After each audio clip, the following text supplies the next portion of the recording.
Muy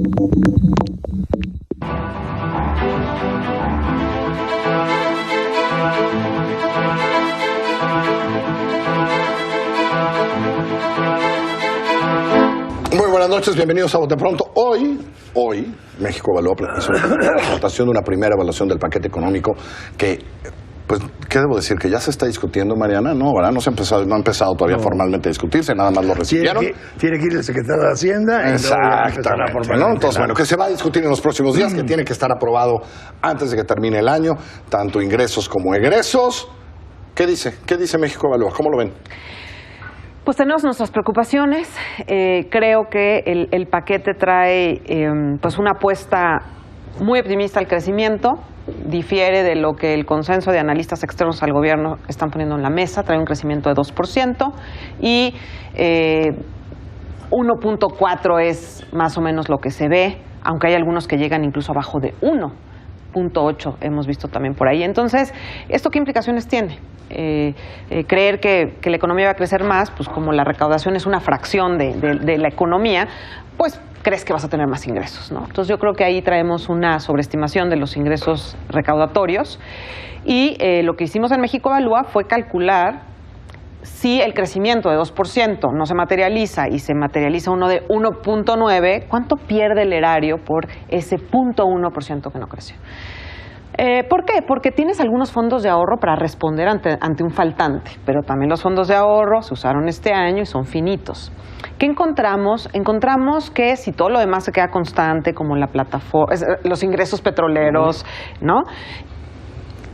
Si tú creces la mitad de eso, o sea, un punto porcentual, que no es, Carlos, algo poco probable, tú ya te tendrías que agotar tus fondos completamente de ahorro. Entonces, lo siguiente que tendría que hacer el gobierno, ¿qué es? Nada más aclárame esto. ¿Tiene fondos de ahorro finalmente? Sí, tiene. Para el próximo año tiene fondos de ahorro. Sí, pero si creces 0.8 ya no te alcanzan. Por eso. Vamos viendo. Pero nada más, el más bajo tengo es una pregunta. 1.6. Sí, pero si creces 0.8 no te alcanza tu fondo de ahorro. Sí, pero no vas a crecer uno. A ver, pero ayúdenme. No, puedes crecer 0.8. O sea, hay analistas que lo aseguran. Pero ayúdenme a aclarar esta parte. Porque pues somos quienes ya hemos revisado cuáles eran las proyecciones en los 6 años de Peña Nieto. Y todos andaban arriba del 3. Es una tendencia. No es nuevo, pues. Sí, exacto. Entonces, no es nuevo que todo el mundo diga voy a crecer 3.4, voy a crecer 3. No es nuevo, eso no es nuevo. Eso hace Hacienda. Sí, eso hace Hacienda. Por razones que solo Hacienda puede explicarnos algún día, si es que quiere explicarnos. Supongo que tendrá sus explicaciones. Entonces, eso no es nuevo y de alguna manera se ha solucionado, ¿no? En fin. Ahora, el problema es que este año no se creció. El problema es que el próximo año se va a crecer a lo mejor a 1.5, etcétera, etcétera. El entorno mundial nunca sabe.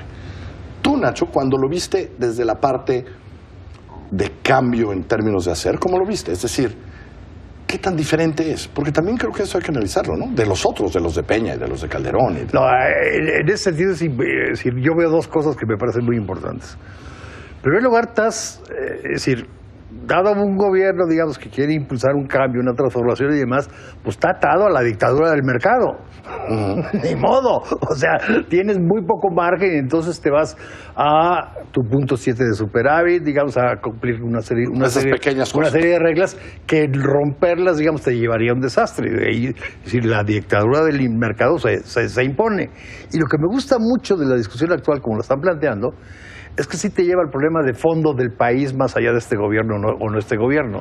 Si en el momento que tú estás ligando problemas de crecimiento con la estructura fiscal del país, estás pegándole, digamos, a la debilidad, a una de las debilidades más importantes estructurales de este país. Y ahí no se nos olvide que la estructura fiscal actual viene de 1980. ¿Qué pasaba en 1980? Íbamos a administrar la abundancia. Es toda una estructura fiscal pensada en términos de abundancia petrolera. Y simple y sencillamente vino la abundancia petrolera y nadie supo administrar la abundancia. Se acaba, digamos, la abundancia petrolera no solo por el agotamiento de Cantarell, sino incluso por las condiciones del petróleo en el mundo. Y tienes que repensar completamente tu estructura fiscal para con una promesa de no campaña pagar el crecimiento. Con una promesa de campaña clara de no aumentar impuestos, no aumentar tasas, ¿no? Exactamente. Nada más si hay un detalle en la diferencia en la que presupuesta esta administración, que sí es importante remarcar, y por qué, aunque esta sobreestimación ya la habíamos visto, tiene un efecto distinto en este presupuesto.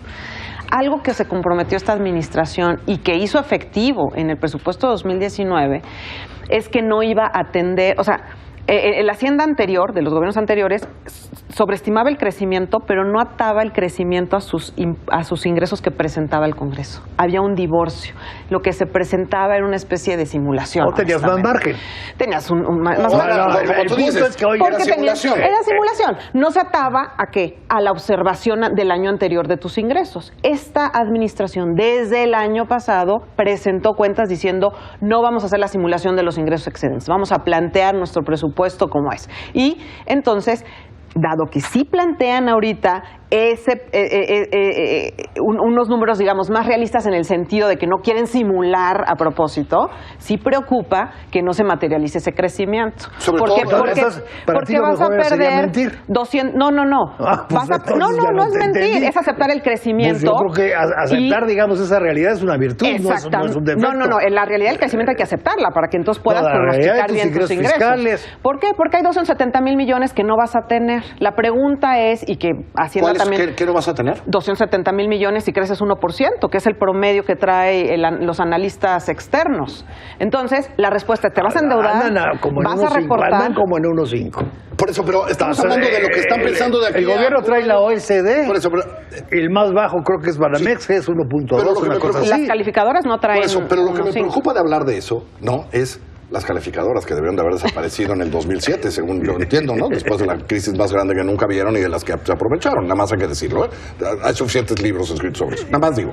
Estamos hablando de especulaciones sobre dónde vamos a estar en diciembre del 2020. No. Yo lo que quiero saber es si hay algunos cambios estructurales reales en el presupuesto. No los hay. O sea, estamos ya al límite. Coincido con este planteamiento, tras un problema estructural enorme, que con nuestro crecimiento de 2 sobrevivíamos, ¿no? Ahora la novedad es que no estamos creciendo y que entonces sí le va a pegar a tu recaudación y entonces te pone al límite completamente de una situación estructural que se ha venido aplazando. Y que antes se resolvía, por ejemplo, con deuda y que hay una promesa de campaña de no aumentar no hay la deuda. manera. Mira, el tamaño del pastel de gasto es 22.2 del PIB, ¿sí? Tu verdadero espacio fiscal para un año, considerando que tienes unos gastos fijos de nómina al menos ese año, y cierto gasto de operación de ese año, te queda un espacio real para financiar política pública de 3.4 puntos del PIB. ¿Sí? De esos 3.4 puntos del PIB, tú le estás apostando a que el 40% de esa cantidad se va a subsidios. Que vamos a entregar en todos esta novedad de programas que hay desde el año pasado. Son transferencias. Son transferencias, no son transferencias. Son transferencias, pero no va a inversión en infraestructura, a los 7 importantes sectores de la infraestructura económica. Lo que haces es disminuir la infraestructura económica distinta de Pemex 11% y aumentarle a la infraestructura de Pemex 25%. Las dos infraestructuras que creemos son tendrá que ver con los Bocas y la rehabilitación de las otras refinerías, ¿no? Creemos que esa será la inversión en esa infraestructura. Exactamente. ¿No? O sea, no tienes lo que tuvo, por ejemplo, el gobierno de Calderón para inyectarle a la exploración. Ellos estaban en promedio metiéndole 2 puntos del PIB. No te alcanza para 2 puntos del PIB ahorita meterle a Pemex, ¿no? Entonces, traes un crecimiento optimista, pero no le inyectas, por ejemplo, en la infraestructura física, tampoco traes un programa de APPs para que entren los privados, entonces sí hay una inconsistencia entre esta perspectiva optimista y los instrumentos que tú estás metiendo en la composición del gasto. Optimista, tampoco están en las nubes. No, moderadamente pero con recorte a la inversión en infraestructura y que ha caído la mitad de ese gasto en 5 años, pues está difícil. Recorte a la inversión en infraestructura lleva 10 años. O sea, la tragedia para un gobierno como este es no poderle meter más. Claro. Entonces, o sea, eso lleva 10 años. Pero decides meterle a hidrocarburos. Y por eso mismo hay 2 palancas, o 3 inclusive, que han venido trabajando el secretario de Hacienda con el Consejo Coordinador Empresarial y demás. Es todo aquello, algún programa tuvimos sobre eso. O sea, toda una parte medio contracíclica, pero no presupuestal, de una serie de inversiones, y ya se está discutiendo. Que no las hemos visto. A partir de la presentación del presupuesto se está discutiendo la inversión privada en petróleo e incluso las out farms. Sí, las farmas. Eso sería las un farmas- movimiento, las eso sí farmas- sería un movimiento que cambie el Pues asunto. todo indica ¿no? que esto va para allá. O sea, Pues ojalá que poder, sí, se para, oficialice. es decir, para poder cumplir con la expectativa petrolera necesitas, cuando menos, la inversión privada y si no, es que las farmas. Pero todo el mundo piensa que eso va a suceder. Vamos a ver si sucede. Ahora, eso solo resuelve este problema en el que sí estamos, ¿no? De una economía bastante, ¿cómo le llamo? Atortugada, ¿no? Pasmada. Estancada. Pasmada. No, yo creo estancada, que el término clásico con un entorno económico que por lo menos es está estancamiento. incierto, ¿no? Está muy incierto. Y hay que decirlo, tienes la parte de financiamiento con sus riesgos, que sí tienes, además de los fondos de ahorro, hay que decirlo, tienes el margen de ampliar tu plataforma de exportación. Claro. O sea, estos ingresos petroleros traen un precio realista de $49 por barril.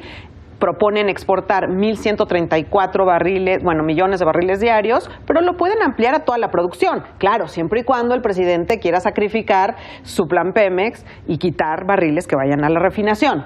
Eso es algo que veremos cómo se va a resolver. Pero de todas maneras, digo, la refinación todavía no va a estar lista el año que viene. No, pero mandan una cantidad ya a las La refinerías refinada ya. actuales. Entonces, ahí tienen un margen, es a lo que voy. Tiene un margen porque si él apuntala y dice, voy a exportar más barriles, te da cierto aire, luz para resolver tu tema fiscal que te trae al límite.